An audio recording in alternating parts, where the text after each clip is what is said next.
Well, thank you. Amazing. We can get a mic to you. Thanks. Can you reach that one? So, so this kind of contraption, you've built that yourself, is that right? It's a DIY effort, yeah. It's amazing. When you're playing live, do you have that kind of projected onto a screen, or how Yeah. does the audience kind of Yeah, see what you're doing? It helps. So usually it's sort of a top-down camera is projected behind me. But it's really nice when you play somewhere tiny and you know, and people can just kind of gather round. But it's A bit like in here. a bit like in here, yeah. It's like people tend to get a bit fascinated by that machine, and they want to come and have a look afterwards, which is quite nice. Amazing. Did you paint it yourself as well? I did, yeah. There's like a pattern which is like all about. It's got lots of dots on it. It's got hundreds of dots, so it's a kind of patience. Yeah. To remind myself that I need patience, basically. Amazing. I mean, it must have been quite difficult learning how to control all that light, or did you just sit down and work on it for a while? Or? Yeah, for about 7 or 8 years. Exactly. So that's the patience. Are the dots on the surface, are they sensors? There's 16 sensors, but they're kind of a little bit disguised by the fact there's lots of painted dots as well. Yeah. That doesn't. Okay. So that it's like a kind of quadrant. Yeah. Just a grid. Amazing. And then by working out how bright each sensor is, you can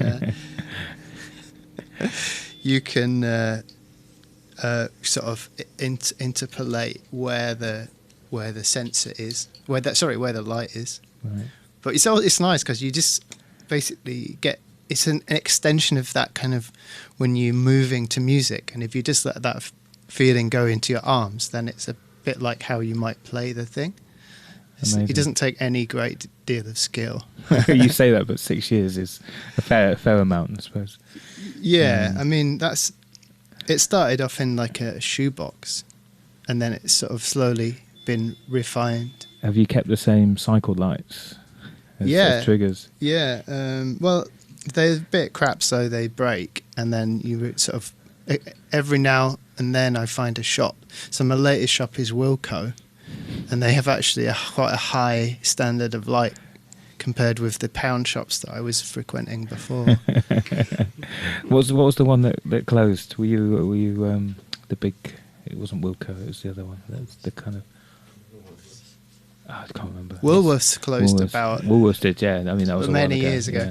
Yeah. Ryman's, is it Ryman's? No, Ryman's is a stationer's. Yeah. But anyway, yeah, getting into where you're getting your lights.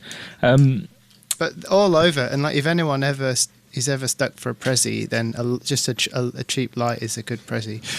Do you know what? Birthday request in. The king of lights. You can I just. was going to say, is there not a temptation to get some really strong kind of 1,000 candle watt? This is the light. So you've got a disco torch out. I mean, lots of. It's pretty. Well, maybe we'll have a play with it in the next one. Super. So that last track, it was the Doing the Beast and Bump. That went out online the other day with a video, is that right? It did, yeah, with a kind of a video that I'd shot out the side of my car when I was driving around. And then it had all these kind of weird sort of trippy trails. But yeah, it's kind of... feels like... all the music to me feels like sort of steady travelling music. Right. Yeah. So it matches your visual as well, I suppose. With that. Yeah, I mean, a lot of the sounds came from a walk, and it feels like it's not like space age jet rocket travel. It's just like being putting one foot in front of the other and making this steady, fairly non-spectacular progress, but one where you can take in all your surroundings in a way that you just can't from any other sort of mode of transport. It's really different, isn't it? If you walk somewhere, you really kind of appreciate getting there. Yeah, you see so much more, and the rhythm as well. Your own movement. Yeah, sort of. It's nice. I like that kind of fairly humble shuffling along kind of rhythm. And then the music progresses along with that. The video kind of element. Do you do all your own videos?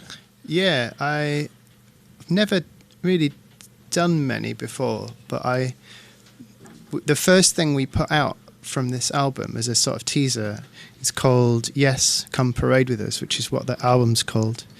And I got really into animating. And I ended up making this kind of weird, quite detailed marble race video. And I just really enjoyed it. But it took 3 weeks of 8 a.m. to 3 a.m. Wow. No kidding. I think I worked harder on it than I've ever worked on anything. What was the motivation? What was the kind of thing driving you for that? I that just kind got of really routine? fascinated by it and thought, I wonder if I can learn how to do it, first of all. And then it started looking quite good. I was a bit surprised. And then I thought, oh, this is great. I'll just make loads of this. And then realised I didn't know how to edit video, which is... the aesthetics of it is quite difficult to come to grips with. So I had to teach myself a bit of that. I just like a challenge, really. And I just love making stuff. It looks like it. It certainly sounds great though as well. So what are you going to use your wonderful disco torch on? Are you going to? I think I'm going to make some waves or play some wave sounds, which are recorded by sort of dangling off a pier in the morning on one of the days of the walk. Okay. And then that will run into the title track of the album, which is called Yes, Come Parade With Us. Cool. So was that the Beast and Bump as well? Your walk? The Beast and Bump was on the walk. Yeah. This is these waves are basically any field recording on the album is from the walk. Right. And the kind of the vibe of it is definitely pretty similar to how I felt trudging. Super. I mean, it's quite a long. It was a 60-mile walk, so. Oh wow! It'd take you a couple of days. I just realised I didn't mention that. Like, it wasn't like a walk down the shop. That's a considerable walk. It's not just to stride across London fields and. No. It's Although I just did stride, because I lived in London for 20 something years, and I just moved to Sheffield, and it's really interesting to come back to London fields, because I used to live here 10, 15 years ago, and there was not like an electronic speed camera on the bicycle lane in those days, which there is now. And everyone's got lap dogs now. Have you noticed this? They've got what, say? Lap dogs. You know, like what? Do you know what a lap dog is? I've never heard of such a thing. It's like a tiny dog that goes on your lap or in your bag. Oh yeah, the designer dog thing. Yeah, I've noticed a bit of that. Yeah. It was greyhounds, which I like greyhounds, but like tiny dogs that you could almost misplace. There was a huge there's a super muscly guy working out in the park, and loads of people were watching him. I was like, yeah, that is impressive. You're really muscly and you're doing a workout in front of everyone. And then I realised he had 2 tiny dogs in his pockets as well. It's just, amazing. I mean, it's an amazing place, isn't it? Yeah, love it. It's a great place for a studio. Yeah, it's a good place for a studio. Yeah. Have you got a studio then in Sheffield? That's your permanent base? In my attic, yeah. Attic. Which is it's super nice because it gets really hot, and I like being.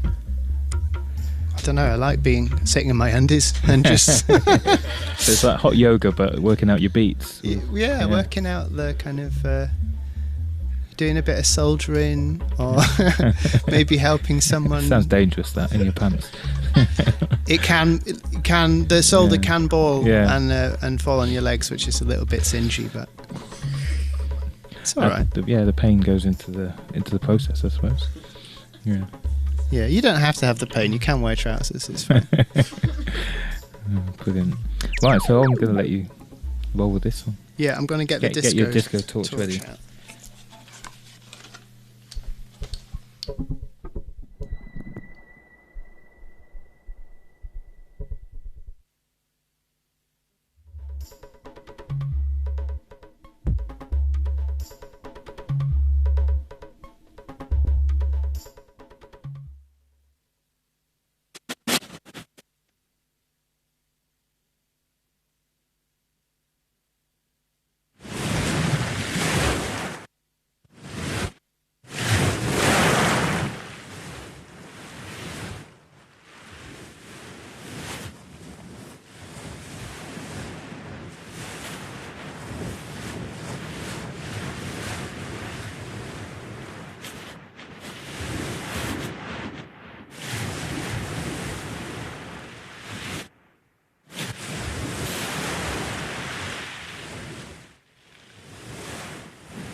Again, awesome stuff.